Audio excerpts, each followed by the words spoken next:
kind of who can produce environmental transformation. And we've focused a lot on what our own agency is, our own creative agency, and institutional agency at universities.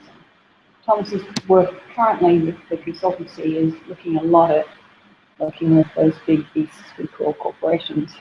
And so I think getting that point of view, what works with them, why, what strategies are taking it forward. And I do hope to spend a few minutes discussing what I briefly mentioned to you was the possibility of presenting some very ambitious projects to the United Nations Environmental Meeting in Nairobi next month, just to say, not only can young people appear and present at these, which is what the economics arguments are about, but it's youth who have real stakes in the environmental future.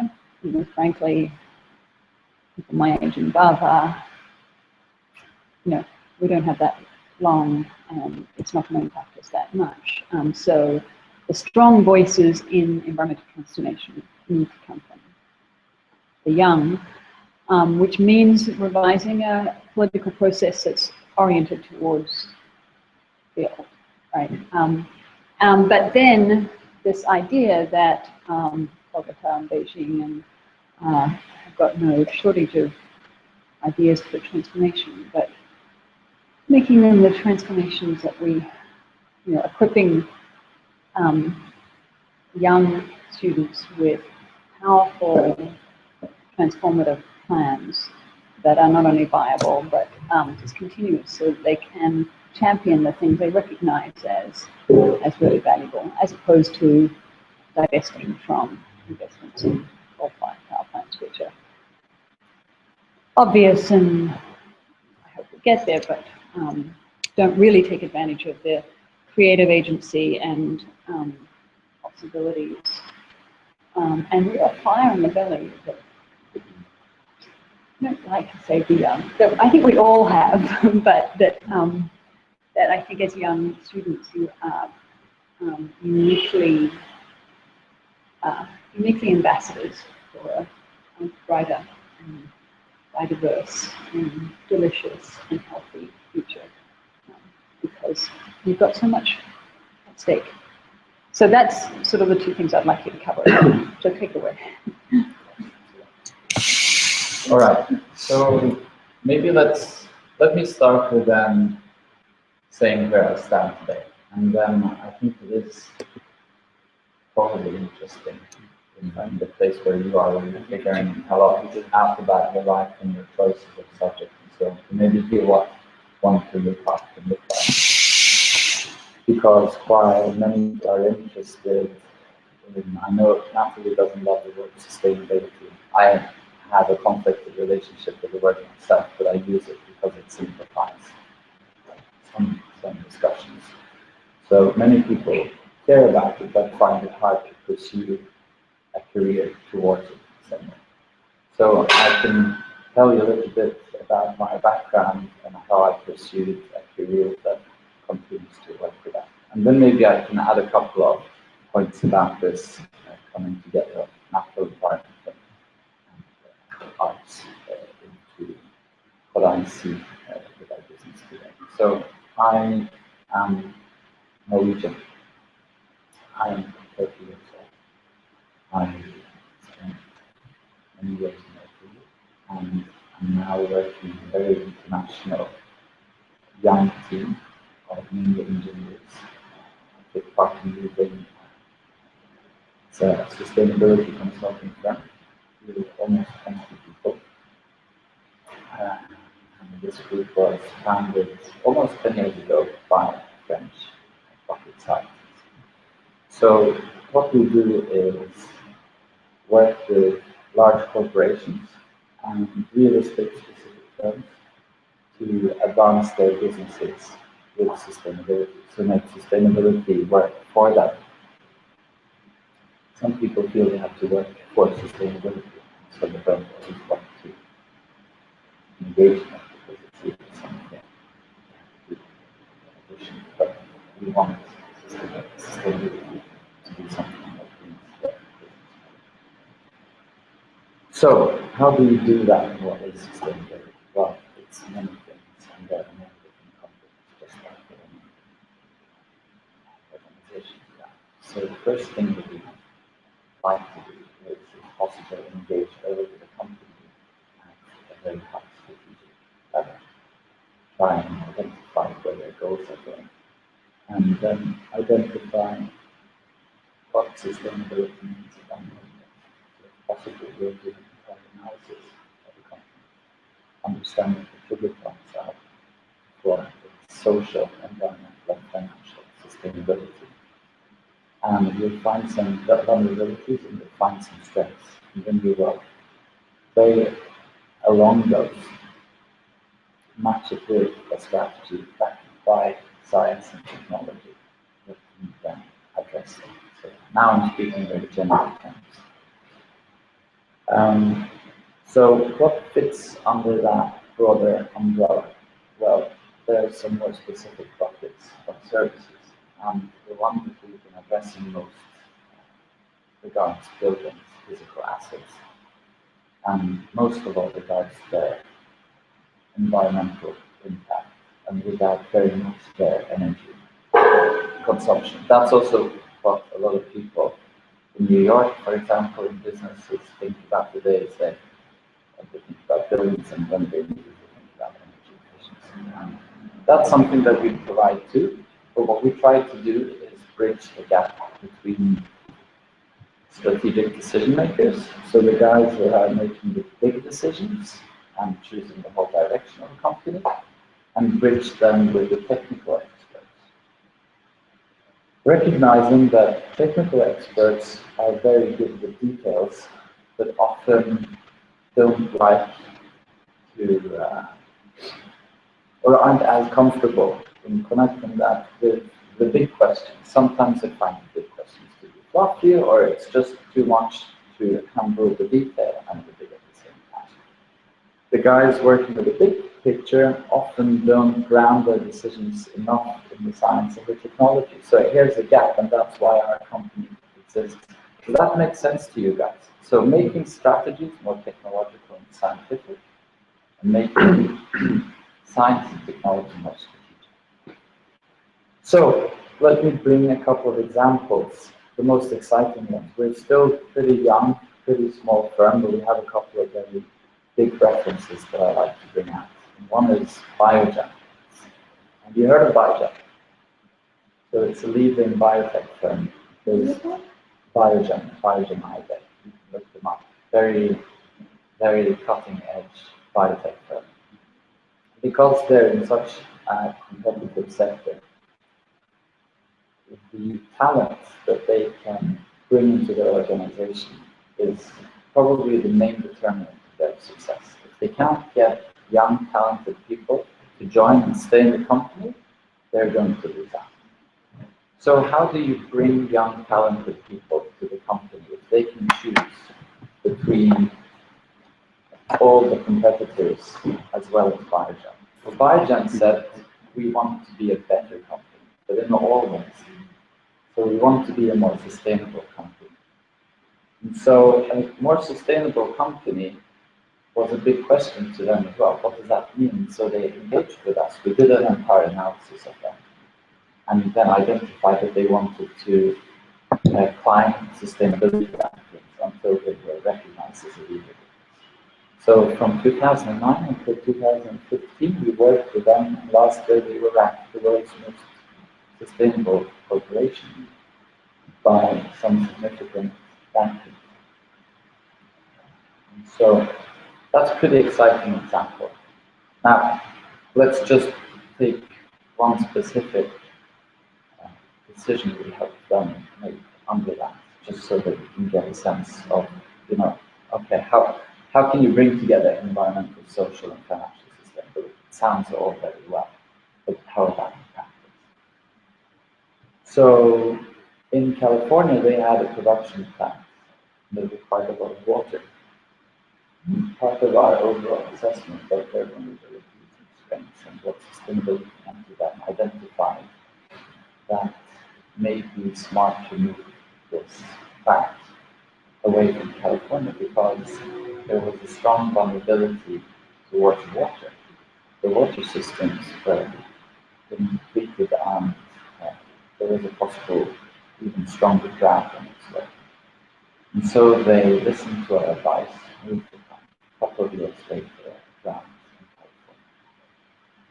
So by this, they managed to secure that they could continue safe production. They didn't need to be looked upon as one of these big, bad corporations that were sucking up all the water. They saved a lot of costs. And I mean, I can go on, but that's just an example of one specific thing that led to an enormous impact. Can you imagine the environmental consequence of taking that plant away? It was very positive. Right? There was more water that could stay in the ground and go to others that definitely would. So that's one example of our biogen. That was biogen. That was the biogen. But how do you use them? How do you actually use them? That your projections are believable and that they, through your quantitative analysis? Yes. So, I mean, you have to, yeah. Well, it's very extensive. I actually wasn't part of the team that sat in the meetings convincing them about that. But we believe that we need to back this with data, and that's one of the big problems of sustainability today, is that... Can I notice that? Because I haven't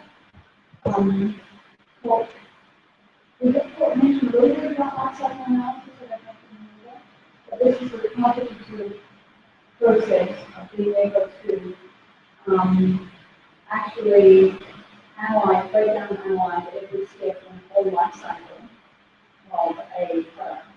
So from extracting the water and resources and primary components into manufacturing and global distribution, and all the embodied energy costs involved in the entire life cycle prior to selling the product and then after the cycle, the end of life cycle as well, which is a discipline that has, this company is one of the leading and most thorough and most sort of usable. We have a lot of critiques about how well the company does actually convince, but in fact, we should talk about this later. The whole idea of visual essays come out of a concept analysis, because you very the good is that it costs more to do the life cycle analysis than it does to develop the product, because of the analysis involved. And yet, I say all those caveats, but and yet, if you're good at it, if you know how to use it strategically, it can be a real powerful weapon. And I would argue, I guess, that's what is raised something like that. Even if they don't know what you can numbers, they're going to be, but you're telling me that this is what's important, projected in the resource costs and so it's the language of corporation is what I'm saying. And I think understanding what language works for who is really critical in strategy. Right. No, that's a very good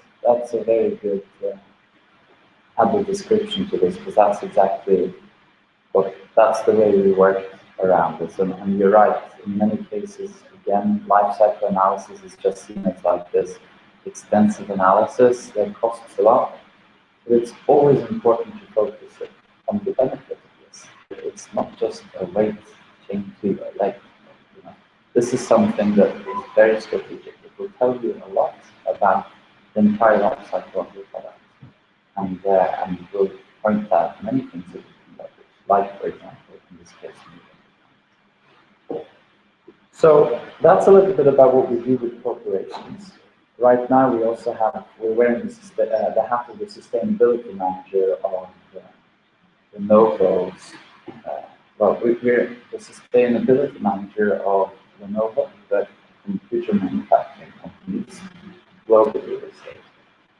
So with them, we look at all the real estate around the world, and we look at how can you turn the buildings more energy efficient, or how can you add distributed energy generation systems, so how can you produce energy on the site.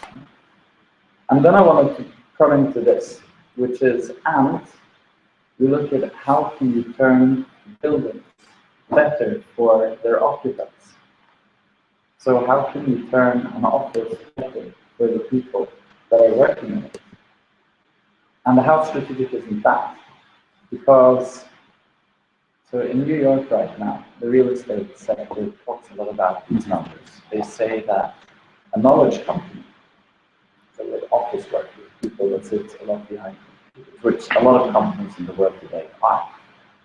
Knowledge company spends about 90% of their budget on salaries, paying their workers, which again goes back to the point about Biogen and how important it is to attract the right talent when you spend 90% of your money on the talent. And then 10% goes to everything else around the facility.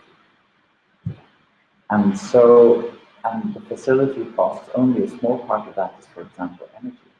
So do you think it's really that important for the company that I come along and give them a sexy pitch about how much energy they can save? It's not going to count very much in the big picture. But if I can go and tell them that, look, I'll help you modify your building so that your employees feel better. They're going to be healthier, so they're going to come happier to the office. They're going to have fewer sick days. They're going to do smarter decisions. So instead of spending 10 hours doing the wrong thing, they're going to think, maybe clearer about the decision and save many of those hours and do the right thing straight away. They're going to be more friendly to be about, so there's going to be more positive environment, better collaboration, and on. So how can you do that? Now, obviously, much of that is about good management and social interactions and the way you organize the company. But part of it is also about the space that you're in. If you're in a room that is overheated or cold, stuffy air, too much glare, or too dark, you know that you often, when you procrastinate, look at the stuff around you and put on a jumper or take it off, or you're disturbed by the fridge, and so you go to the fridge and pick up some food there, or you're in a cafe and it's too noisy.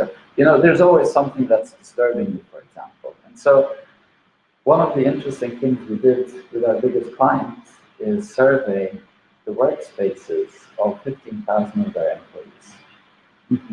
15,000. Can you then imagine, what if we turned those employees just 5% more productive? Not even, maybe just 1%. Can you imagine how much that could do with the company's economy? Just think how much 1% of the salaries of 15,000 employees are costing. So what about turning that workspace better for them so that they can produce, more thought-through work and better work? So that's another part of sustainability that is becoming very popular today. It means a lot to real estate because people that work with real estate and buildings can easily pitch this to their tenants or to their clients, people that will buy or occupy a building. Because people can relate to that. They're like, okay, I can't really relate to how many kilowatts we're saving, but I can relate to feeling better. So that brings me a little bit into how do green spaces matter? And what about the art and creative takes on this? Well, so I was touching upon feeling, and there are some so just shortly, what do we do with that survey? Well, we can, it's not so complicated to dim a light to, the right level for one person in an office. But when you do it with 10, it gets more complicated. 100, 200 more. You then add thermal comfort. You then add what I was talking about, clear and noise. And some people concentrate when it's a little noisy. Some people need complete quiet and all that. Put all of that together, it becomes tremendously complicated. If you do that in a skyscraper, it's like a little town, a city. And so it becomes very complex. So how do we put all of this together in one integrated technological approach?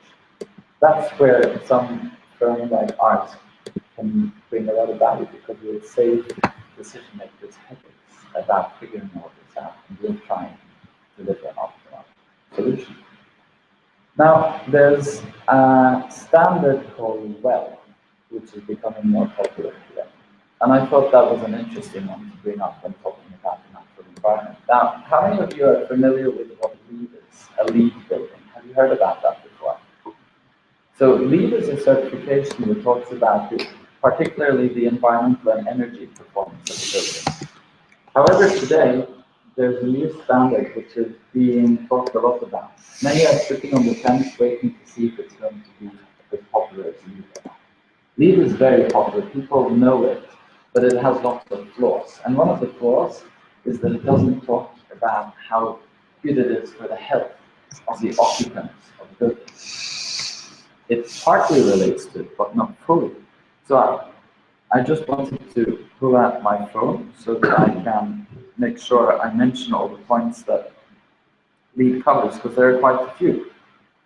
Now, WELL talks about air, water, nourishment, light, fitness, comfort, and mind. So how well does a building perform across all of these measures? That's quite a lot. Air, water, nourishment, light, fitness, comfort, and mind. Now, we like to think that when we survey people and optimize a building, we will consider these. But if we talk about green spaces and nature, you'd think that nature has in many ways already figured out a lot of this, because our built bodies have evolved out in nature. And so our bodies have also learned how to perform well in nature. They're stimulated by nature. And in fact, when we've been in a stuffy office all day and take a walk in a park or a more natural environment, we typically get that stress out, get endorphins running through our body and feel better again. And so part of, in fact, the WELL standard is also about, biophilia, for example. Are there green plants in the building that improve the air or that make the psychology of the people in it better, and so on? So, I was just thinking, in a green space, air is typically often better. In a natural environment, water is already managed. You can have nourishment that you might pick from the plants that are there. There's lighting. You can go under a tree for shade. You can go out in the light. In a forest, you will find many levels of it. Fitness. In a natural environment, you will use your body in healthy and fit ways. And comfort. Well, comfort is maybe one of the things that we don't always find in nature, which is why we build more comfortable houses to live in instead of sleeping under a tree, etc. But also the mind, the last point, again, mind. I think that when we go out in nature, whether we're used to it or not, there is some form of appreciation and some stimulus.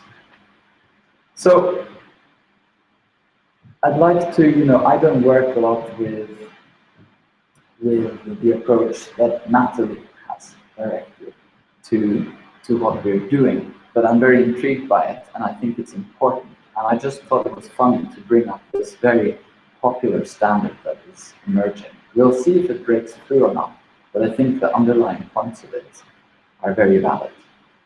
And just decomposing it to this macro level and looking at those main buckets of standards and then applying them to nature, we know that nature has all of them in an integrated system already.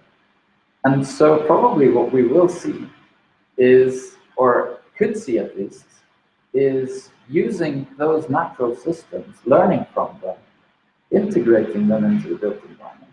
We already see corporations do this, like Apple and some of the big tech companies are starting to integrate nature into their buildings again. Maybe they will add some level of comfort by putting a roof over a park so that it doesn't rain in, so that people can be dry and comfortable and sit on the lawn with a laptop on that corporate campus. But it is happening.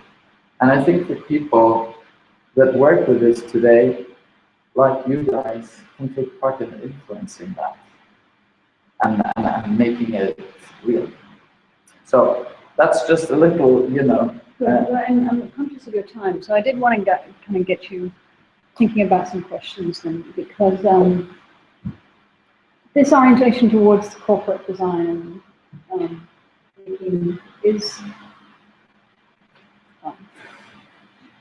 but what we've been discussing, and I think you're particularly interested in, and it does cross-apply, is for the common good, right, outside of the bounds of the corporate campus, in the public space. Mm-hmm. And these, to catch you guys up, last week we had a really important paradigm shift in working with Beijing and Bogota, because we've been working with local spaces, which is, was very much my response in scoping this class to something that we could try and really act on and really get our hands into, the space that we belong to understand, because all sorts of, consultants and management consultants that have done white papers on transportation in Bogota and reports on this and reports on that, but really figuring out our strategies on the basis of what we can do here now to explore our creative agency is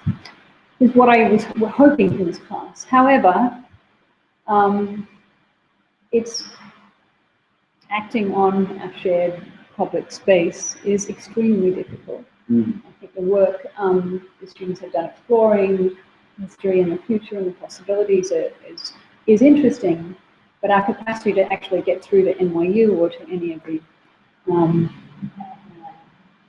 audiences, is happening. I think we've made some good progress, but this UNEA and UNEP, so the UN Environmental Program is one of the biggest and maybe the most coherent of the UN programs. And this UNEA is meeting. It's the second meeting, and it's focused on environmental health. So Bogota being the kind of intellectual leader of the world and kind of rethinking public transportation for a very diverse mega city, and Beijing being the intellectual kind of center of the world in terms of air quality and development. Do you have to compromise air quality in order to develop and raise standards of living? These fundamental questions that we can't ignore. And so if your company were involved in a pitch to the UNEP for Bogota even just to simply model that we redesign the public transportation system so that the same vehicles are also the waste distribution system and also the goods distribution system, the kind of compounding benefits of that could be extraordinary. Quantitatively, we could look at the, there's actually the Clinton initiative said this one quotable thing, that if we were to deal with one issue to address global health, poverty, urban development, the one issue that covers everything, waste would be it. And so by you can imagine, and we can of course draw out the scenario where in an informal part of the city, in a slum, if you have waste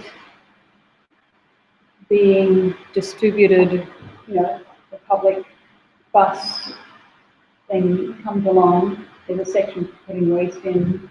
The kids who need some extra income have figured out from they've got around to all their neighbours and said, I'll take it there for you. And there's a small local economy that emerges in each neighbourhood as the service, as opposed to trying to formalize top down a public sector service organization that can cover every neighborhood, and that kind of that capacity to make a formal system that can impedance match to informal systems. We know that waste is largely and best dealt with by trash pickers and the people who find ways to make income from it.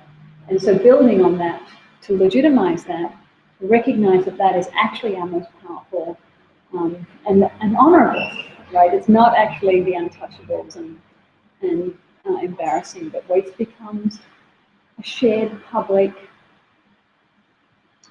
circulatory system. It's important. So I think if we were to just take that one issue, which I think could profoundly change the debate in Bogota, right? In terms of how public transportation is being, and then goods distribution, right? Of course, that also impedance matches to the more formal economy, as if a FedEx system is not a privatized set of trucks or a Fresh Direct is not the privatized another set of trucks, and every company that does distribution has their own set of trucks, own set of maintenance issues and driver training issues and idling trucks. I mean, if that were consolidated into, well, we've all got to distribute these goods, and figuring that out is part of that. This conceptual shift that I've seen no government understand, that distributing people, goods, and waste is always an issue, right? And combining a system that does that, I mean, you get threefold the efficiencies just right away, right? And the moment that we use the kind of Uber technologies where the efficient allocation, the transaction costs of being able to distribute something, right, it's just a software issue. It's not actually a fleet of trucks issue, right? So we know the network is going, and how do we program the delivery of this package to there through this network, and maybe the last mile is done again through a kid who has a bicycle round who does the last mile distribution and develops local economy. So how do you make something that, to me, is a paradigm shift, critically important? I think for Nicholas to stand up there and say, Bogota, you've been bogged down in your buses, bus lanes, these kind of really, things that are not addressing the air quality or other issues. And here is a radical shift.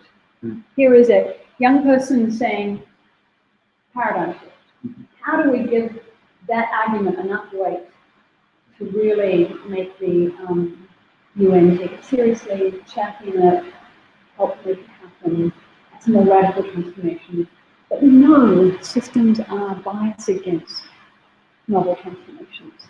We don't know how to deal with them. And so we need really extra effort. So I suppose that's my question to you. Same with the Beijing case or New York case. Well, just from a business perspective, I think that businesses sometimes they're accused for being inconsiderate because they simplify they're going to think it's holistically about something. But you could argue at least they did something. At least they did something.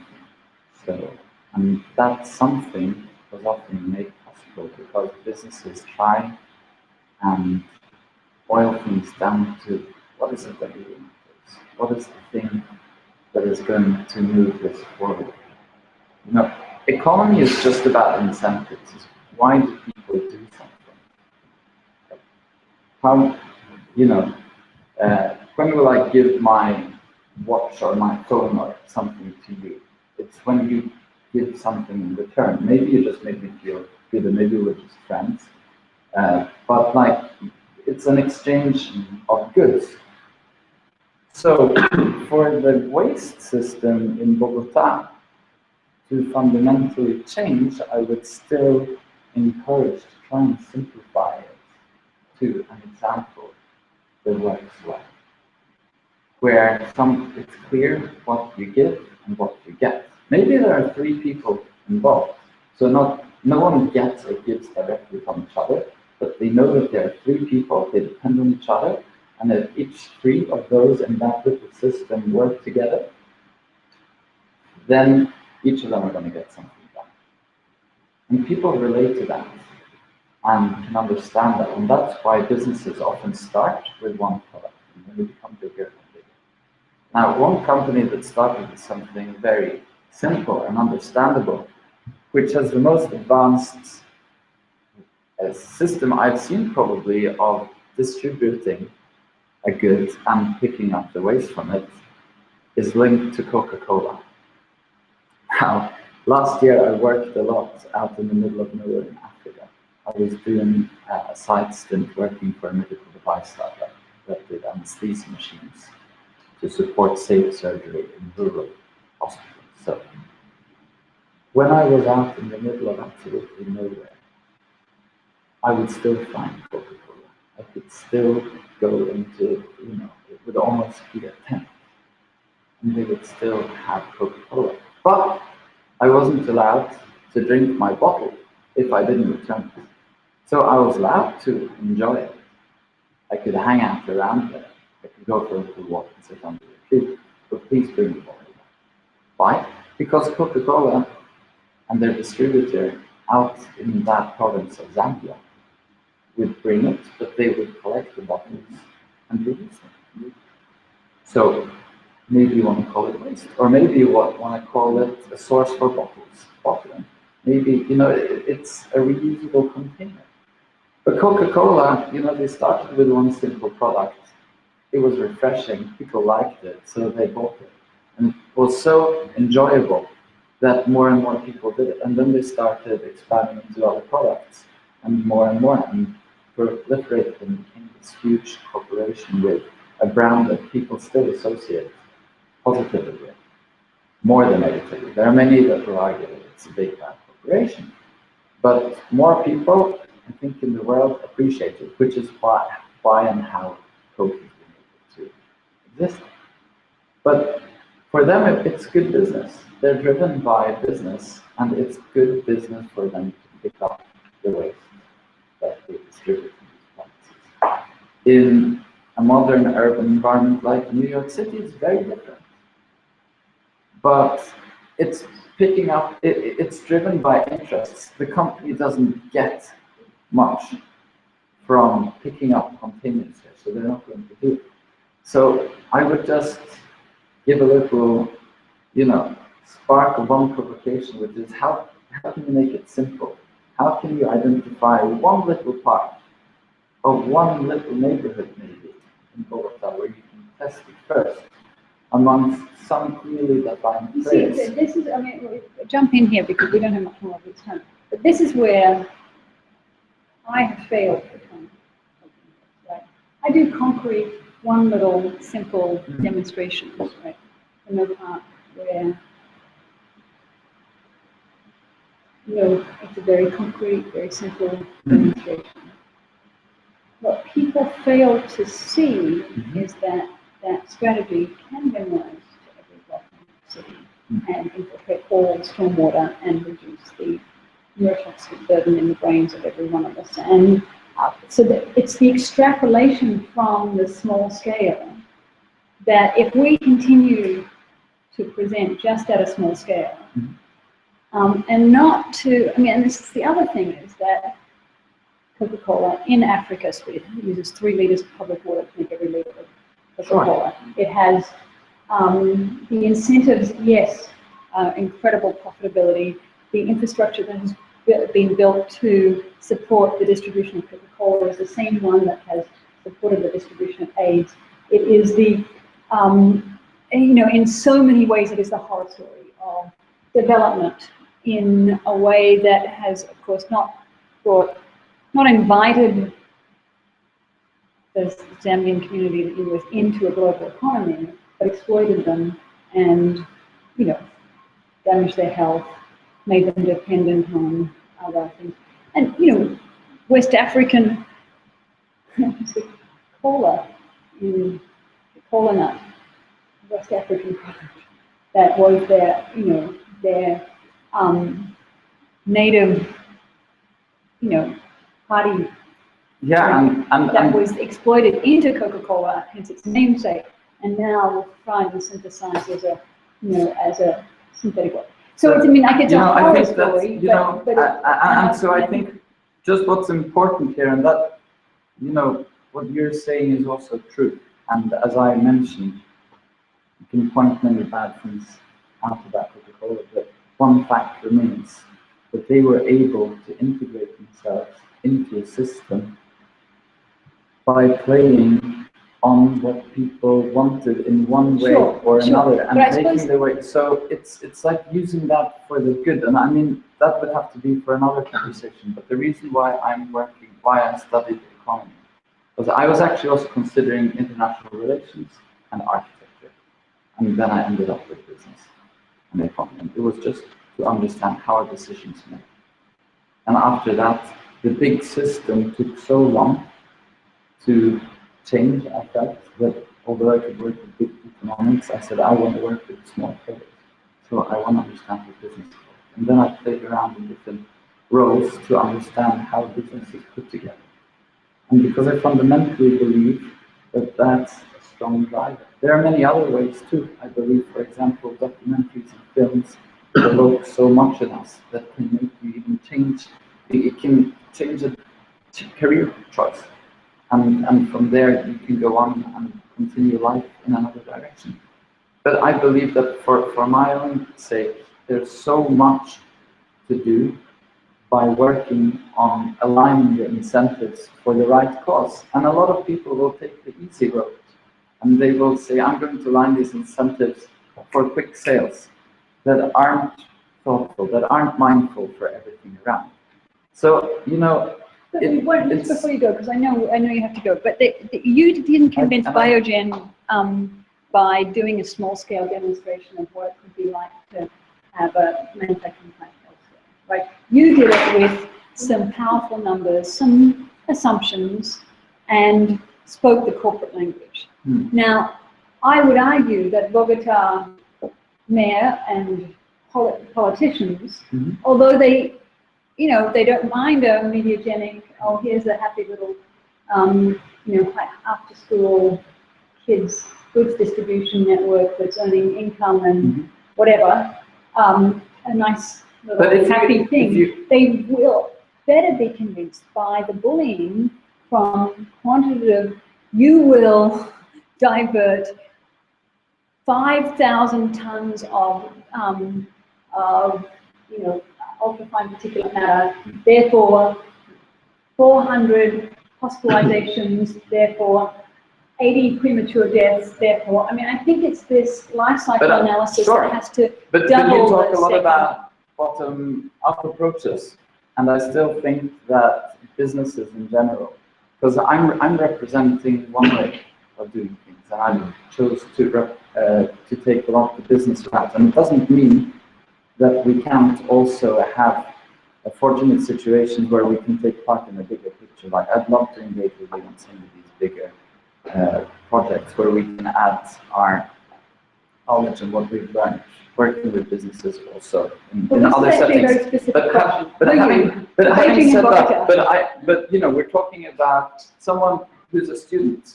You have limited time because you have other things, and you want to do something. That's why I'm saying at least scope it to a scale that you can manage. And if you can affect, I don't want him to feel like he's alone doing this. I want him to feel like you and your company, me and my analysis, are behind him and giving. And he may not be able to generate a full life cycle analysis and human health impacts on it, but he can recognize what's a good argument to work, right? And I think that's the idea that as an ambassador. I'm not wanting him to suddenly become expert in life cycle analysis and human health consequences of waste distribution systems and how to quantify that. I mean, I think you're right, it is unreasonable. But I'm also wanting him to learn very clearly what worked for your consultancy is not just these, scopable, compelling, scenarios that I totally agree are kind of a good ground to persuade, but I suppose it's a very pointed question that this is a unique opportunity. I've never had the opportunity to present for you in EA in my life, right? And I've been singing this song for a very long time. So the invitation to present for you in EA, the idea that they're open to hearing from A, young people, and B, radical transformative systems, as opposed to incremental incentives. Well, I would, so if that's you just whatever you do, make sure that the underlying concept is digestible and clear. Because even if you present to these huge, they're wonderful organizations, but they're also very bureaucratical. So I'm saying this because I would want you to succeed within there. The concepts that I think go furthest are often the ones that are simple to relate to, understand, and communicate. So if you can communicate the logic of whatever system you're proposing in 3 sentences, people are going to remember it and be able to communicate it without playing, Chinese whispers or telephone game where it changes as it gets passed on. And at the end, when it's reached number 5, they're not talking about what you talked about. You want the system to foster momentum around it. And so you need to still keep it simple and understandable. And I'm not saying that you shouldn't think big. I've always thought big. It's one of the reasons why I got pretty far with what I'm doing, is that I've always wanted to think big. But also make sure that you can, that you can walk it through the finish line, whatever you're doing, that it's implementable and then connected to the big forces. So, if you can make a prototype that people understand, that people know can happen, that is linked to some strong forces. If you set up something, I'm going to stick to the neighborhood scale, and I'm going to say, who are the people that depend on this neighborhood? It's an entire neighborhood. There must be big, powerful forces that have a connection with it. Who are they? Why does the neighborhood matter to them? Try and integrate some of those in and be sneaky in a good way for that. Think about those and think so that you can make it as a sort of ripple effect. You start with something that is clear and concrete and understandable and and make sure that you've also planted some seeds for how that can then take advantage of the forces of those big organizations that can help spread it. I'm not saying that it should be contained, but I really believe in being pragmatic, and I know how difficult things are, and I think that you should think very big. But just make sure that you build things step by step, brick by brick, and you can do that with. You should always start with the end or some end in mind. So have a big goal, but make sure that you are convincing people and that it's some level of realistic at the same time. Because otherwise it just stays a good idea. That's it. Anyway, I can come in another day, and I've done a lot of talking, and I was very curious to hear about you guys. So if you want, shoot me, a text for another Tuesday that it works. Or if you want, I anyway live in that neighborhood. Yeah, our last classes and presentations next week, so maybe we can invite you to come and listen. See that, yeah. Yes, as a principal. I might walk you down, let's take a break, and we'll regroup in about 15 minutes, yeah? Was it, I hope I at least provided some perspective. Yes? Was that helpful? Can you relate it to what you're doing in some way? Yeah, okay. And, yeah, I think it was tremendous, so thank you very much. It's really, I think it's just really important to see someone real who's had struggles that you are facing, and what, career decisions, where to work, whether or not to take a job, where you're talking maybe to corporations so you can actually pay the rent, or whether or not but all of these life choices that you're making, I think, have recently been made, and we have to make sense of them in an ongoing way. So I think, I really want to thank you for being open and sharing in both intellectual and personal way. And I pass by here every day. I'm in the area, so you have my contact details. So feel free to send me an email, and we'll have a coffee and we'll have a chat, and we can make it a little bit more about you guys. Okay, thank you guys. Thank you. So I'm going to pause.